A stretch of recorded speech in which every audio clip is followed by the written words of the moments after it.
guys, and welcome to another episode of The Dragon Yawn. I'm your host, Sifu Mike. I'm Robert Aldrich. And we're coming to you from the mats of Tactical Kung Fu and Mixed Martial Arts located in Durham, North Carolina. Those are our sponsors. They're allowing us to be here. They're good people. Okay. Now, yes. Okay. Before we continue, I want to tell you about another good person who is a writer. Okay. And so this guy, yes.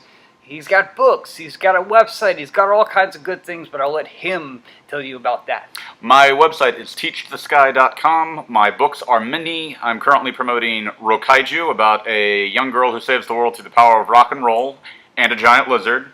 I am also promoting Rest for the Wicked, because there's going to be a Rest for the Wicked 2 coming out soon. Do not tell anyone, it is a secret. What? Details to come. But check out teachthesky.com, that is my website. All sorts of fun stuff there, including a new short story the first Friday of every month. So, check that out. Again, what's the website? Teachthesky.com, as in to instruct the clouds. Yes, so definitely check that out. It's good stuff, man. Rest for the Wicked, I enjoyed that, so I'm kind of happy for the sequel. So. I hope it'll be fun. Yeah. So, anyways, guys, so what we're here to talk about today is Kung Fu Panda 3. We're finally finishing off our Kung Fu Panda franchise, doing number 3. Okay, of talking about this film, and so it was. I have that this film. I think is great. I love it. We're gonna dissect a whole lot of aspects about it. It came out in 2016. Now it was actually scheduled to come out in 2018, or not 2018. 14. Yes, and get my dates right. Okay, that's a cell phone. And I'm gonna mute it subtly. So, folks, turn your cell phones off when you go to the theaters or when you film. I did that. Okay. I got the ringer of mine off. I remembered vividly setting it to vibrate. So, yeah, well, it did, but it beeped too. So I also thought I left it over there, so I was really surprised about that.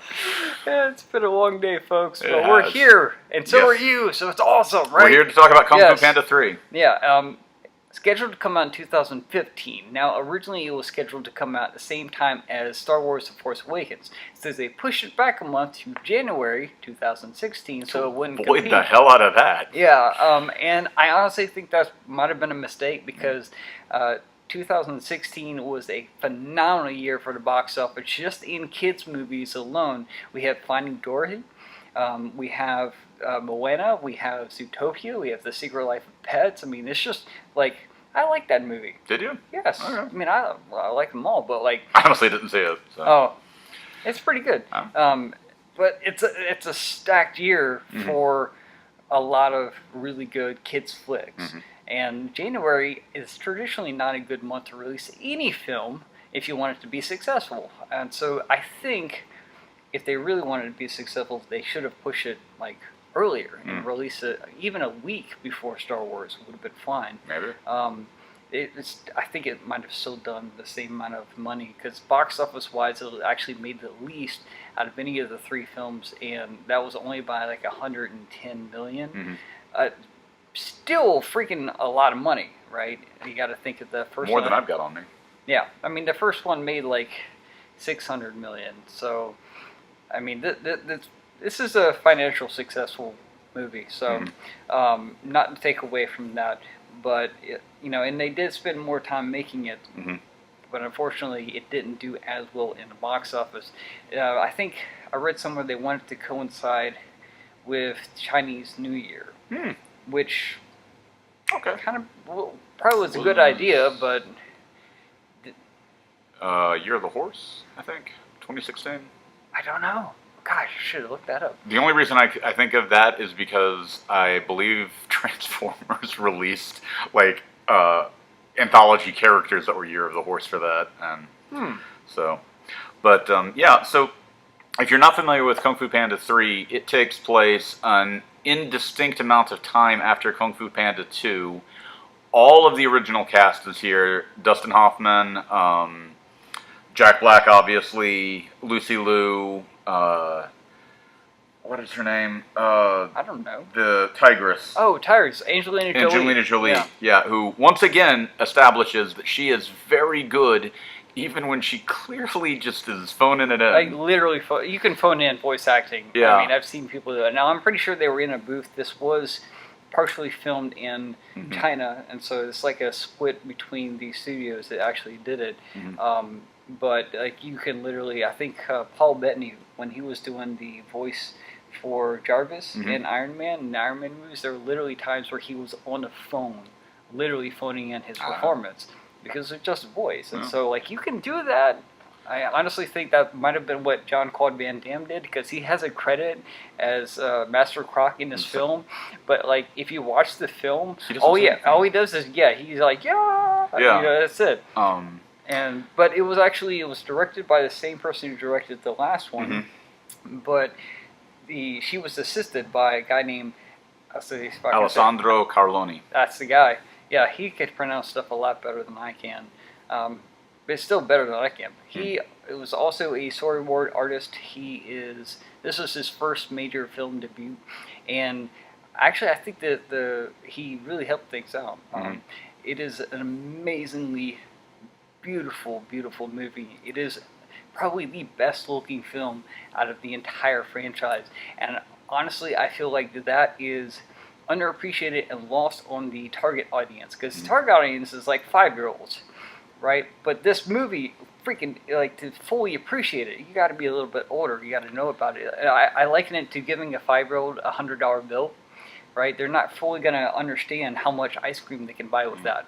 Fair enough. Yeah, and so one of the things that Kung Fu Panda does not get enough credit for, the entire franchise, is the visual textures at play. The way that they'll jump around from oil painting style designs to 3D graphics to traditional 2D animation, and moving between all of those, and that continues in Kung Fu Panda 3. And it's seamless, absolutely seamless. Yeah. It's just like you can't tell where one begins and the other ends, and it's just absolutely gorgeous, very well done. I love the color scheme. They went back to the green and gold color scheme and used that a lot. So like the bad guys, clearly his color is green, whereas the good guys, their color is gold. You know, and they go back and forth and use them in conjunction sometimes, and it's very good. It's awesome. They had Hans Zimmer. He returned. He did the score for this by himself, though. In the last couple ones, he was assisted by John Powell. This time was all him. And still, to his credit, this was one of 5 movies that he did that year. He just rolls them out. Yeah, and as a workhorse. He is. The only thing music-wise that was added to that film that he didn't do was the song Try at the end of credits. Did you listen to that one? No. Oh my god. I tried. It is the only thing in that movie that is absolutely terrible.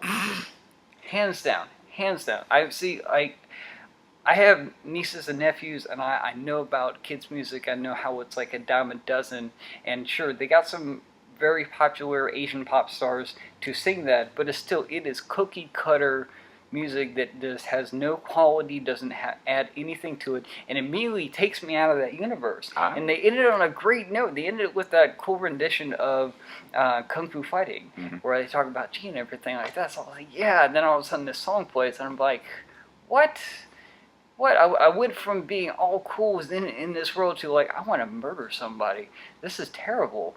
But it's clearly designed for 5-year-olds. It is that kind of stuff that they will put on like TV shows that 5-year-olds will binge watch, and I've literally seen those songs or heard those songs. They're a dime a dozen.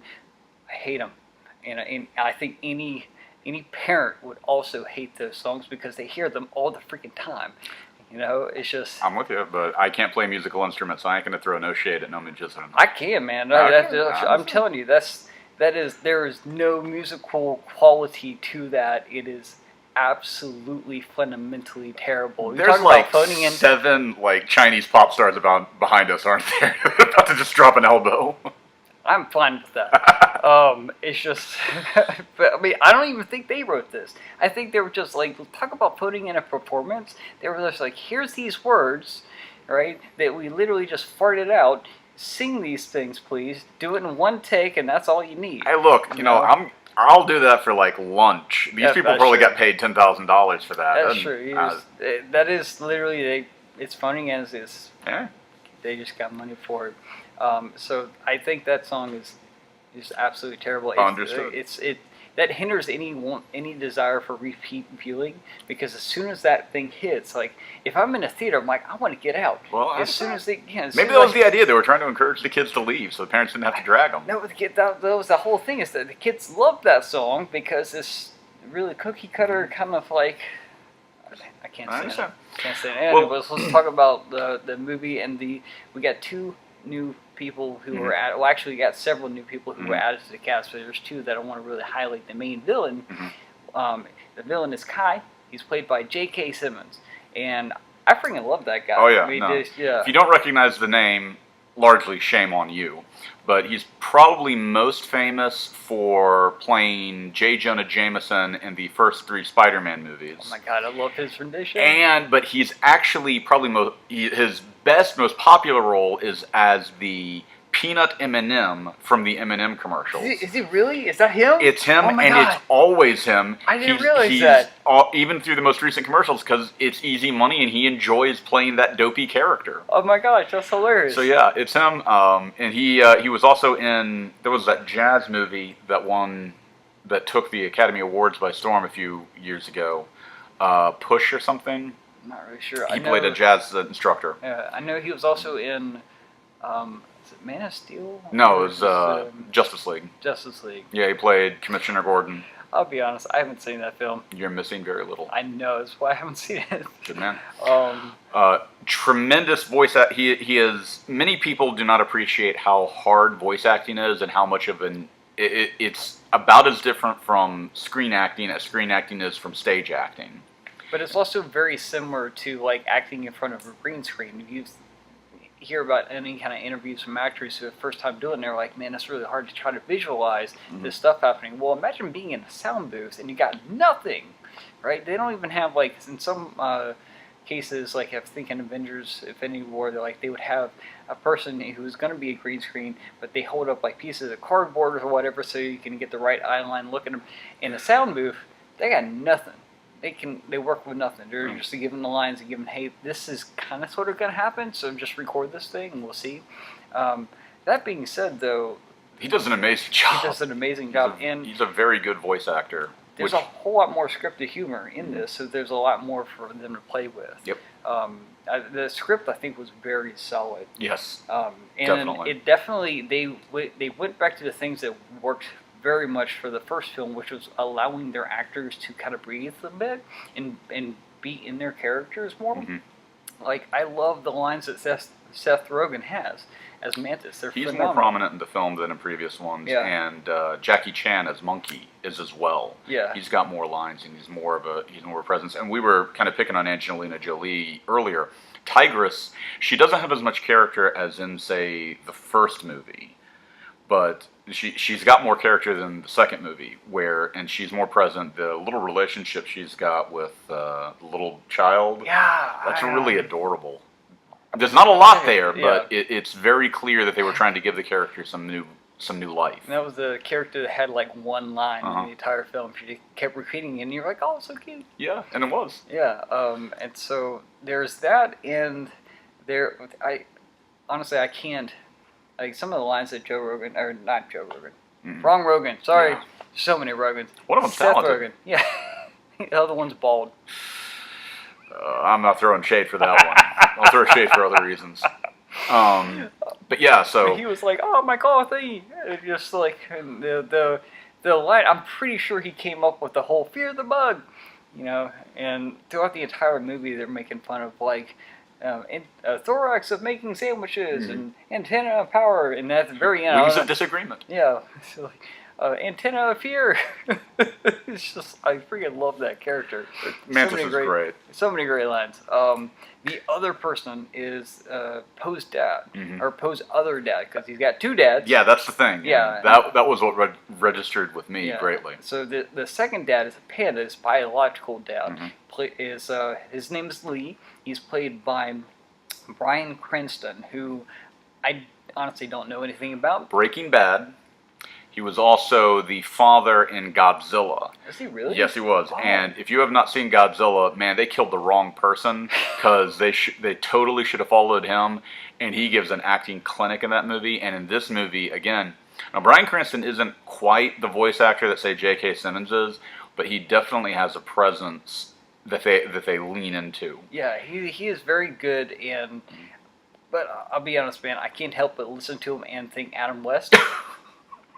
He sounds like Adam West sometimes, and like I could see this movie being Adam West playing Poe's dad. I think it might have been a missed opportunity. I'm not saying he isn't a good actor. He's really good. Mm-hmm. He's talented, but so is Adam West. And Adam West has the same kind of vocal inflection that William Shatner does, and so you have that kind of another dramatic pause. Very underrated actor. Everybody thinks about Captain Kirk, which really is a much better performance than people give credit to. But if you've ever seen Boston Legal, that truly validated William Shatner as an actor. But back to Bryan Cranston, he actually has a very diverse resume. Yeah, he's got a long resume too. And that comes up. His portrayal here is really interesting because he plays off of Mr. Ping, who is Poe's adopted father, the crane. And I can't remember. He's a goose, and I can't remember the actor name. That's Randall. Randall Kim. Randall something Kim. Yeah, and he's a tremendous, phenomenal actor. We've talked about him in previous episodes of Dragon Yawn. And I'm very embarrassed I can't remember for certainty his name. The two of them have a wonderful presence in the story together. I would liken it to the parents in the Ant-Man movies, where you're dealing with the biological parents versus the adopted parents. Yeah. And Mr. Ping and Lee have their own relationship that they have to resolve. And I think this is what you were talking about, where this movie kind of misses its mark. That's going to be not something that kids can easily reconcile, especially kids who maybe live with both of their biological parents still. But watching these two fathers try to figure out where they both fit into Poe's life is really, really moving. And watching Mr. Ping come and support Lee. Yeah, and coach him on how to actually be a father. Because you got to think about Lee was a father for Poe's baby childhood, right? He didn't actually watch him grow up. He was in the teenage years. So he doesn't have that kind of experience. Yeah. Because Poe was the only kid he ever had. He never actually moved on past that point. And so it was very moving and very good for parents to hear the kind of stuff that he would say and the advice that he would give. Right. So, but it's not something a 5-year-old would relate to. But the parents most certainly will. Oh, yeah. And it is something that can allow parents to talk to their children about. If if they begin to understand that families are created, they're not existing. And so if you have a parent that is remarrying or things like that, this is beautiful to open up that conversation and to give the children the chance to develop the emotional vocabulary to talk about these things. Yeah. And the scene when Mr. Ping comes and talks to Lee about Poe and needing both his dads now, essentially, and the thing is, Lee has a picture of his wife, or his deceased wife, and Poe when he was a little baby. And Mr. Ping puts down a picture that they took of Lee and Poe together with Mr. Ping in there. And it's like, this is the new family. You have adopted dad, biological dad, and their collective son. And it's very, very moving. It's very touching. And again, you've got these two very capable actors who probably have never met. But probably still. You got to remember that half of this movie was filmed in China. So I can imagine all the voice acting stuff done by the Chinese characters was probably done in China. Yeah. But it's that one dynamic alone, the movement of children's entertainment to talk about divorced parents, to talk about biological versus adopted parents.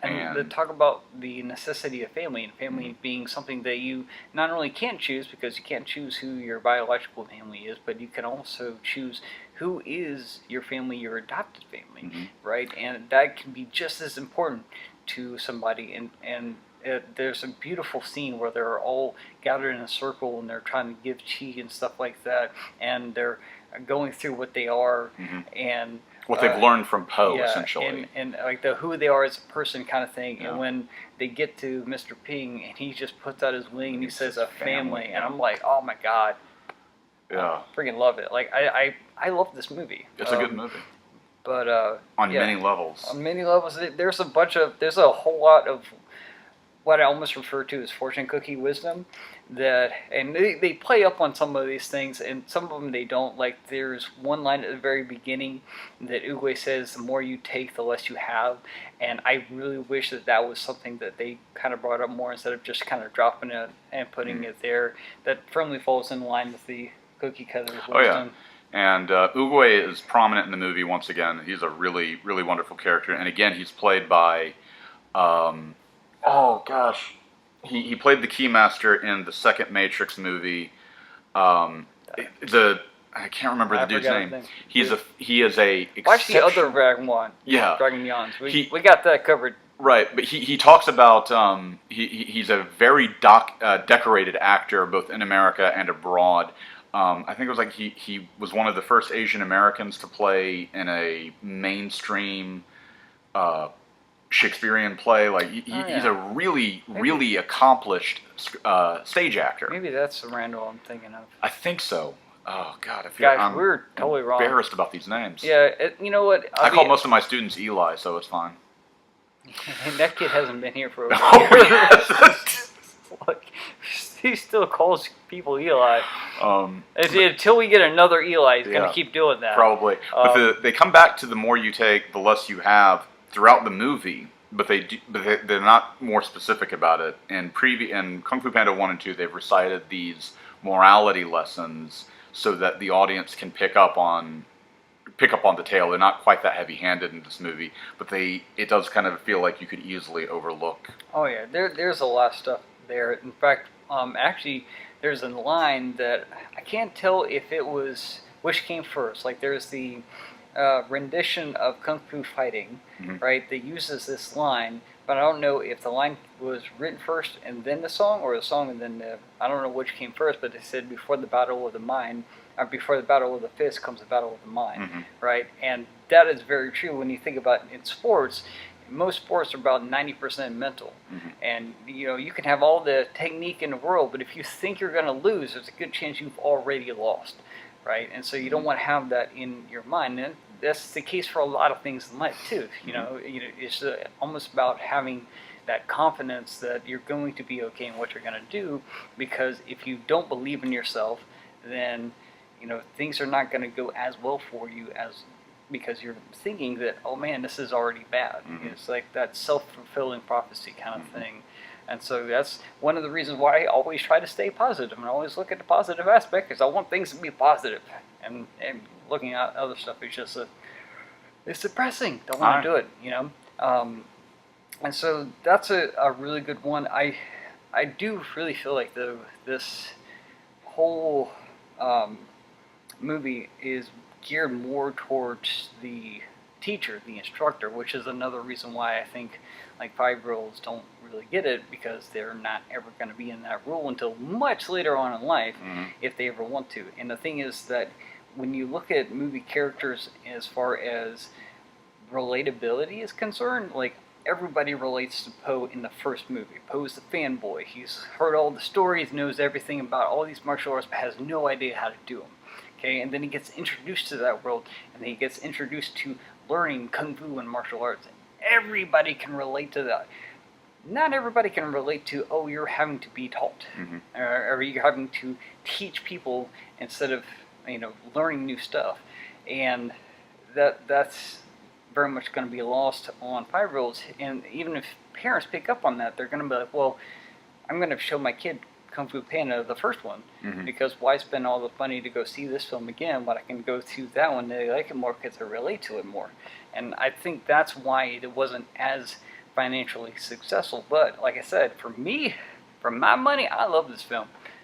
Absolutely love this film. There's a couple of moments where they highlight the fact that doing and teaching are completely different, right? And so Master Shifu is telling Poe that he has to teach so that he can go and learn this how to master chi. So he can't do it and teach at the same time. They're two different things. There's only enough time in the day, and they highlight that, which is great. They also highlight the fact that failure is the best teacher. And so, like, Master Shifu sets him up for failure, basically. He was like, hey, teach this class, even though I know you're not going to do very well with it. Mm-hmm. And I'll be honest, I've done something similar, but not teaching a class. But like, hey, do this technique, let me demonstrate it, you do it. If they do it perfectly fine, I'm like, awesome. I just saved myself a lot of time. 9 times out of 10, they don't, then I'm like, that's why, you do it this way. Now you know how it doesn't work. Mm-hmm. Okay, so failure can be a very good thing. What's interesting is that he knew he was going to fail with teaching, but then he didn't do anything to actually teach him how to teach, which is also kind of what happens in the industry, I think. That's a different topic. Yeah, and so, but he said that there's always something more to learn, and even for a master.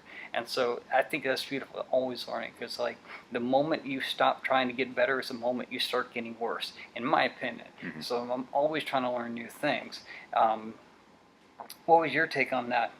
I really enjoyed how it related to Oogway, and you have essentially 3 people who have moved through the life cycle of an instructor.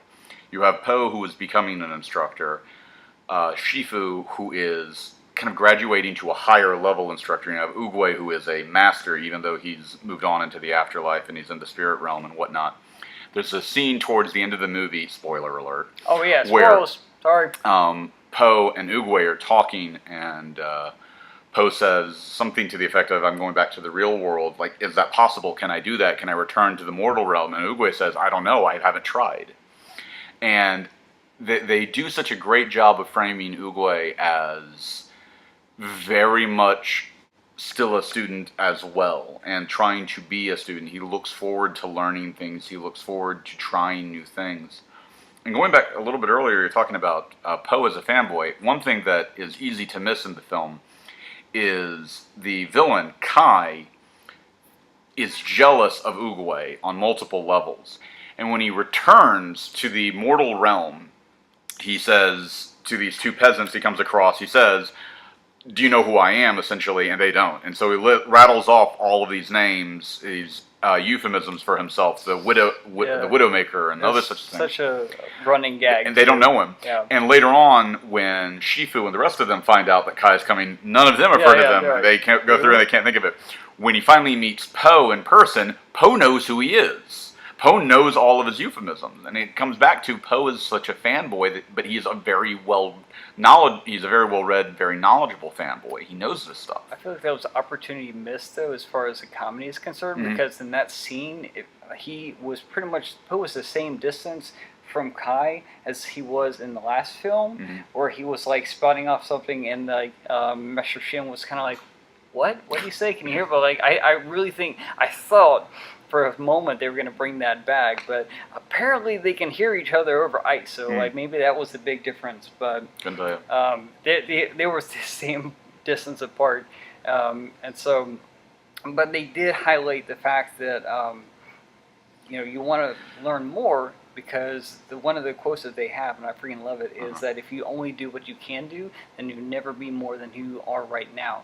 And so that is very true. If I only ever do what I can, I'm not going to be anything different. I'm going to have to try to be something better. I'm going to try to improve, and it could be something as simple as like, oh, I can punch 50 times in a minute. Well, I want to punch 52 times or whatever like that in a minute. So it can be that simple.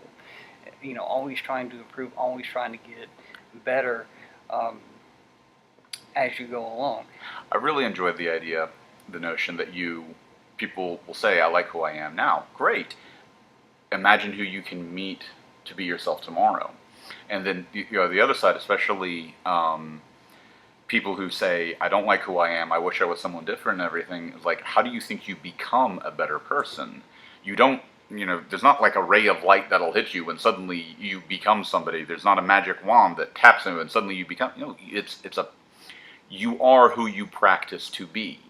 And so if you want to be a Kung Fu master, you don't, you know, as cool as it would be to download Kung Fu, you like in Matrix. Yeah, Yeah. you have to do it by practicing. If you want to be a polite person, there's the famous Gandhi expression, or it's attributed to Gandhi, which was "Be the change you want to see in the world." I freaking love that. Yeah, and it's another one. And so It one can thing be that very hard though. yeah, and Yeah. one thing that we say when we talk to kids about being sociable, about, you know, wanting to be popular and other such things is be the person you want to be at this event. Like, why don't you like going to school? Well, nobody's nice at school. Well, are you nice?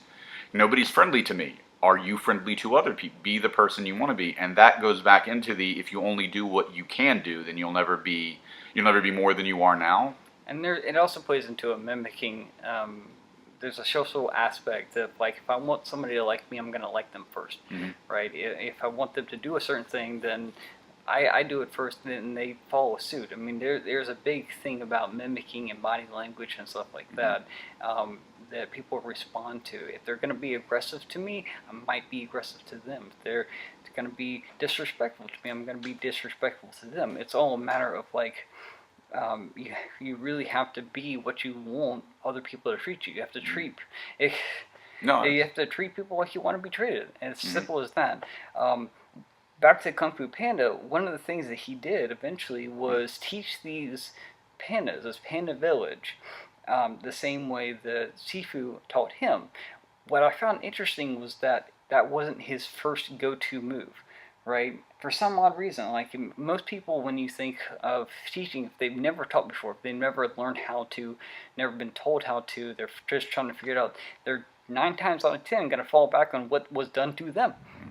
And for some reason, he didn't do that. I think the movie played it off as like he's a dimwit kind of thing, but like he got it, and then he started making them. He wanted to make them the best them possible. I think that was what they were trying to do when he made that punching doll. Yeah. I think that they didn't draw that connection. I think that was him trying to do the Shifu training. And it was when Tigress came and talked to him, but that wasn't very well conveyed, if that's the case. Yeah, well, the thing is, if you go back to the beginning of the film, that first class, he was trying to teach the class like Sifu taught the class. Right. And it didn't work. Right? And that's what I'm referring to. I'm like, well, why didn't he just go to what he knew best? Like, if Tigress already knows Kung Fu, let Tigress be Tigress and find out the best that she can do. And that's kind of like the philosophy I try to take here, was like, make people the best that they can be and get all the martial arts and not just the ones that I know. Try to find some other stuff, try to find what's best for people, all right, to make them the best they can. And in that case, I'm always improving myself. I'm having to learn more, all right, with every different person. So I think it's good. But again, not a message that a 5-year-old would pick up. Certainly not without help from their parents. Yeah. Which, if you're going to make a movie that is designed to be a dialogue starter between a child and a parent, that's fine. Those are great movies, but you're going to want something a little bit more confusing, something like Kubo and the Story of the Seven Strings or something like that. It's a great movie, and it's a wonderful movie for a child to have a conversation with their parents and whatnot. Yeah. This one, this was, like you've speculated, this was very much for teachers and for parents and whatnot. But the target audience was kids. Now, granted, there are some good, solid laughs in there. A lot of slapstick humor. A lot of, like I said, scripted humor. Like, they knew what they were going to do going into it. But then there's also some more dialogue jokes and written stuff that, like, some of the actors probably ad-libbed. And it was just great all around. I mean, great timing, everything. So, like, it's thoroughly enjoyable. It's a good watch. Yeah, definitely. Now, I was going to talk a little bit about the martial arts, but before I get there, is there anything else you want to add as far as the story is concerned? Nothing I can immediately think of. I do wish they had, from a narrative standpoint, I wish they had foreshadowed Kai in the previous movies. They did. They did? Yeah, in the very first Kung Fu Panda, the very first scene, in the dream sequence where he's fighting in a bar, the person he's fighting was Kai. Really? Yes. No. There we are then. And back then, he was just an unused character. They didn't realize that they were going to use him for the villain later on. The other thing also that I found interesting was there's a big emphasis in the movie on jade, the green stone that you see. Yeah. And jade is very, very it's like silver in the Western world. It's like that in the Asian cultures. And it's a mystical, very prominent, almost religious kind of stone. And I felt like they would have done more with it, that chi didn't work on it, or it absorbed chi or something like that. They just kind of gloss over that part. Well, if you notice, they used that color for Kai, and the reason for that being mystical and stuff like that, Kai represents the spiritual a challenge that Poe would have. I've read somewhere that they liken this movie's, the whole franchise, to being a challenge of the mind, or no, body, and then mind, and then spirit, which is actually the three clovers of the Kaiju Kempo symbol, which is why I think they said that after the fact, because going into it, if you kind of read between the lines on how these movies were pitched and how they were started, they didn't think about that from the very beginning. We were talking like almost a decade ago, and nobody was like, we're going to do 3 movies. We're going to have this villain, this villain, and this villain. No, they were just kind of like, oh, this fits. Let's make this on purpose now. So I think that's what happened. But like the whole using Jade as far as like this representing the spiritual aspect, I can totally see that as well. I think there was like one more point that I wanted to make, but I forgot it. So whatever. Yeah. So the martial arts, I found the action sequences in this very dynamic, very lovely. I did not find them. I felt like they were leaning into the cartoony side of things. That a lot of the action sequences did not seem quite as polished martial arts sequences as in previous films. Well, they were definitely highlighting some of the impractical aspects. So the wuxia. Yeah. Now, one of the things they have in there, like Kai. Oh, which, by the way, Kai is a bull. I had to look that up because I was kind of like, I don't know what animal this is. He's a bull. Yeah. With really big horns. Yeah, I was thinking it was like a weird water buffalo or something. Yeah. He's just a weird bull. Anyway, so the weapon that he uses is called a meteor hammer, right?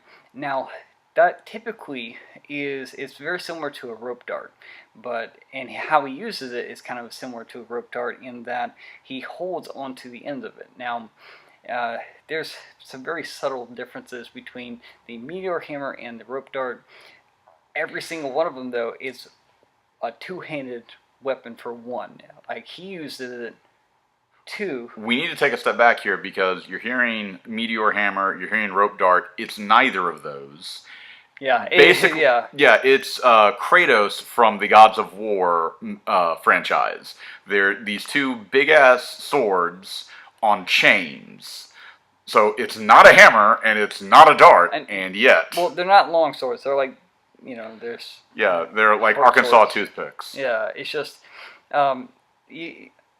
They do a lot of the same moves that like double nunchucks and what have you, but when you actually look at how the weapon is wielded by someone who's very skilled, like the rope dart and the meteor hammer is not something that you focus on what the weapon is doing. You focus on what your body is doing. You have to be very precise, otherwise you hit yourself and it hurts, right? It gets a freaking rope, or you choke yourself, or you trip yourself. And actually, Poe did that with a ribbon. All right, you can totally do that with this weapon as well. And so that's the kind of thing.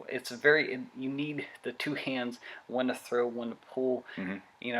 Unless you're in a movie and it happens to be you're animated and you're very strong. An interesting note, slight detour. Freddie Prinze Jr. learned to do this stuff for Scooby-Doo. Did he really? Yes, he did. If you watch the live-action Scooby-Doo movie, he does all of this stuff with climbing pitons and climbing rope. No way. This is a very hard, hard weapon to master. I don't know that he mastered it. It's not very elaborate kung fu techniques, but there's did them. It was. I'm gonna have impressive. to check that out. Yeah. I would have never thought Scooby-Doo and kung fu. Would have not thought about that for Freddie Prinze Jr. either. But there you are. Hey, maybe we'll do a Dragon Yawn about how Scooby-Doo relates to kung fu. So, so we have those. He's got two swords on a chain, and he wraps them around his forearm, right, when he's actually holding them and wielding them. But then he throws them out, and he can trip, and he can. So the movements are very similar to those. But like I said, it's a two-handed. Yeah, I want to address that real fast. So at times he throws them, and there's no consistency to the lengths of the chain. Oh yeah, yeah. If that bothers you, in the movie with the talking animals, you're in the wrong movie. I was checking around somewhere online, and somebody was talking about how, exactly how many chain links are there. I was like, y'all, you're in the wrong film if that's going to hold you up here. Suspension of disbelief should have stopped at the talking animals. Yeah, exactly. Yeah. Nevertheless. You can't be uppity about something that was literally designed for like 5-year-olds. One of the things that they did play on that I thought was really funny was the whole notion of naming your technique, which turned into a running gag. But honestly, as someone who has done a lot of martial arts, that is an actual thing that they were making fun of. And the whole wings of destruction, wings of this, or Thorax is making sandwiches is like... what was wings of surveillance, wings of disagreement. Yeah. I think it was like Seth Rogen who was like, just because you put wings in front of it doesn't mean it's going to be awesome or whatever like that. That technique or that exchange totally exists in martial arts. I mean, like, this is sort of destruction, sort of deflection, or some mess, or wig of power. Well, see, and what's really troubling is it's very clear, going back to teaching, it's very clear that was a mnemonic for students. It was just something to help them remember what comes next. What is the next technique? Doing, which is fine and good for you, but then it becomes canonized. And it's like, what is this called? It's called the waterfall of the spinning back kick. Like, or you can call it Dave. Whatever's going to work for the student. But, I make up silly names all the time so that people can remember stuff. Right. It's just not the most accurate thing, but it's the ones that they're going to remember. Yeah. Like Angry Grandma. Nobody forgets that move. No. Because I call it Angry Grandma. It's hilarious. Right. But it's the canonization of the terms that is so problematic. Oh, God, I hope Angry Grandma doesn't actually become... That is going to become a running thing. I can hear the keyboards in the comment section now. Oh, I know. It's going to be great stuff. But, it parallels a whole... I want to start like a restaurant that's like Angry Grandma Biscuits. And it's just like biscuits with like a lot of hot sauce in them.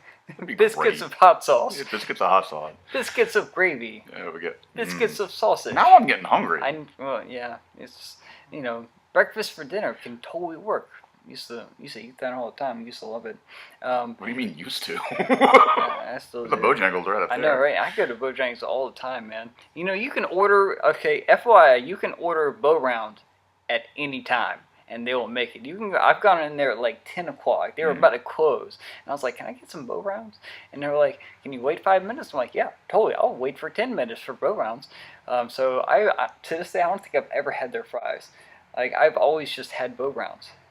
I love their bow rounds. No, it's more fries for me, so we're in good shape. Yeah, so you can definitely have. Like, fries. I don't know why. Yeah, there we go. Because I don't know why you'd go to Bojangles. It's like not going to Bojangles and not getting a biscuit. Like, I just don't know what you're doing with your life. I really don't. I love their bow rounds and their coffee. All right. I got it right here. It's true, he does. Product placement. I wish they were paying us, but they're not. Pay us nothing. Just give us free samples. That's true. I would love a free biscuit. There we are. Anyway, but we'd be like Poe. The running thing. Like, I knew I wasn't living up to my eating potential. I love that scene. He's got top of single one in. I'm telling you, there's some pretty good humor in this entire film. And so let's talk about some chi. All right, chi. Yes. Okay, that's a big thing in there. 7th letter of the Greek alphabet. Is it really? It's one of the letters of the Greek alphabet. Do you pronounce it as a thing? Yeah. Oh, okay.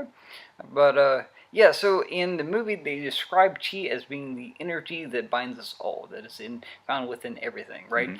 And when you Google that, you also find the exact same definition. Mm-hmm. One of the things you can think about chi as being is very close to what the Force is in Star Wars before the word midichlorian ever became part of the dictionary. The word what? Exactly.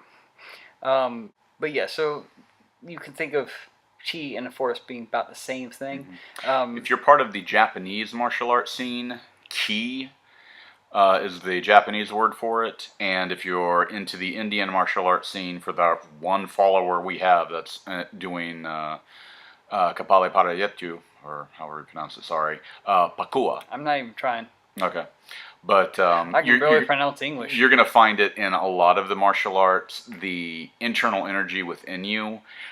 Even in Western sports science, we have it. You will hear things about the zone, and this point that you can get at where your focus and concentration, you don't have tunnel vision, but you're in the moment. You're right at that perfect harmony with everything around you, and your body is just moving on its own.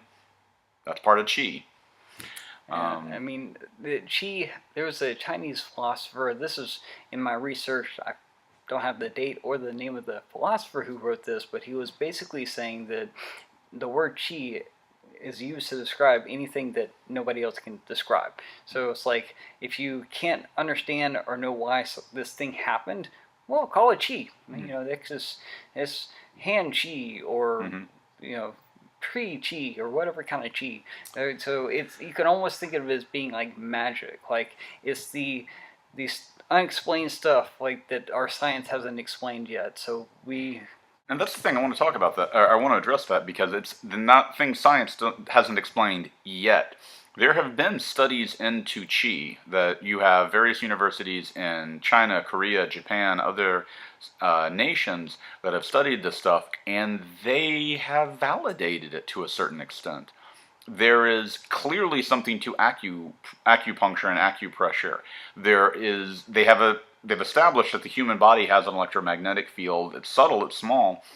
And so a lot of the mythos that we have surrounding chi, a lot of the mythos we have surrounding these more esoteric martial arts practices, there is some truth to. Now, you're not going to skadoosh and, you know, send somebody to the spirit realm as much as we would like. Oh, I know, man, that would be so but good. There is some validity to these things, and as science investigates them, we're understanding where the line between fiction and reality is, and it's sometimes really surprising where that is. And so if you grow up with these stories of magic and fantasy and whatnot, there might be some more truth to them than people would immediately acknowledge, which goes back to the whole idea that you have to learn more. There's always more to learn. That's what makes science so incredibly exciting. That's what makes math, and you know, there's always going to be a new paradigm. Even if you know everything in a field, stepping outside of your field and coming back into it. Public health learns that way with the social sciences, applying epidemiology to mimetic theory, or just looking at something differently. Yeah. I mean, if you could have your entire box is like, you know everything about it, but if you look at it through different eyes, you look at it from a different perspective, then you can see it in a different light, and it could be profound, or it could have been like, that's cool. You know, it's trying something new. It's going back to always learning more stuff. And definitely and it goes back to the second movie, in belief, and just believing that there is more to learn and that you're not done, and then it's a process that you should enjoy, that you should have fun, and you know, you can see that in silly movies like this one and silly tapes like this of us talking silliness about a very silly movie that came out like 2 years ago. At the time of this broadcast, if you're watching this 1,000 years from now, awesome! Oh my God! Greetings Subscribe! From the past. If you're watching this 1,000 years from now, if you're watching this 1,000 years from now, you are honor bound to appear here now to verify that time travel has happened and is possible. Wait for it. I guess not. No. I gotta beep someone. There we go. So yeah, maybe that's. Well, no. Yeah, somebody getting in a car. Yeah. And so maybe it's a future car. Dude, I want a flying car that runs on trash. I think that would fix a lot of a regular car that runs on trash. I think that would fix a lot of the economic problems, like everywhere. If you had a flying car that runs on trash, that's affordable, right? We're adding a lot of caveats onto this. Yeah, that's true.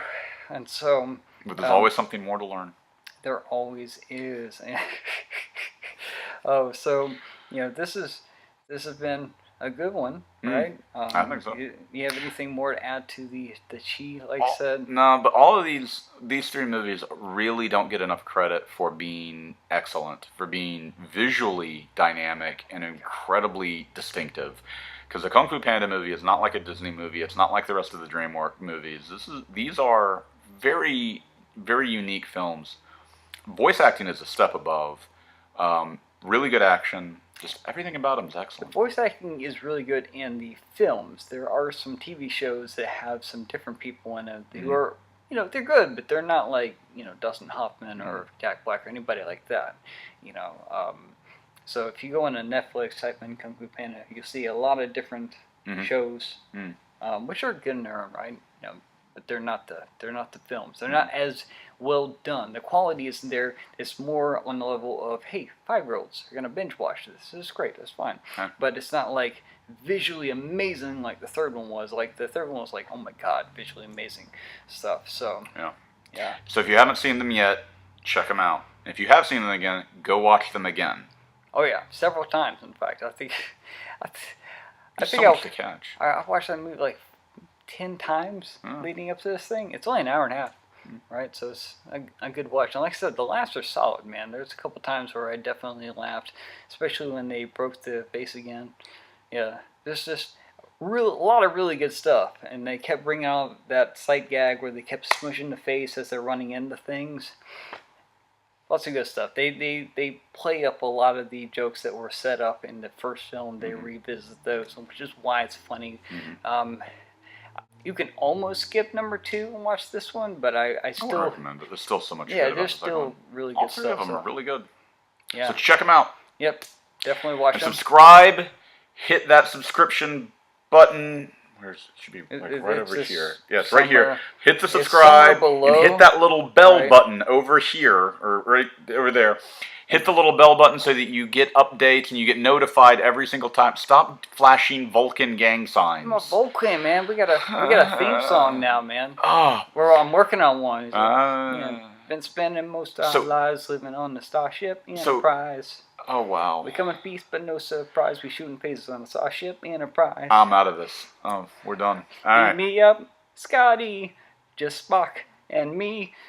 Leaving bones. I was going to say I'm in the red shirt. I'm the one left behind. Warp Factor 3. Yeah, said my little rhyme. Like I said, working Well on done. it. All right. Leaving Excellent. bones behind, man. Better flow than I got. We don't like McCoy. McCoy was awesome. McCoy's a doctor, not a gangster. That's why I've got to hurt my soul. Good night, everybody. Make sure to subscribe for more intergalactic rap songs from a white geek. So, yeah. See you next time. His face is as red as his shirt. Very That's true. awesome. All right, guys, make sure to subscribe, like us on Facebook, check us out on Twitter and Instagram, and you can always go to tkfmma.com to find our schedules and stuff. I'm pointing to the wrong area. There we go. All right. All right, we'll see you next time. See you. Bye. Good night.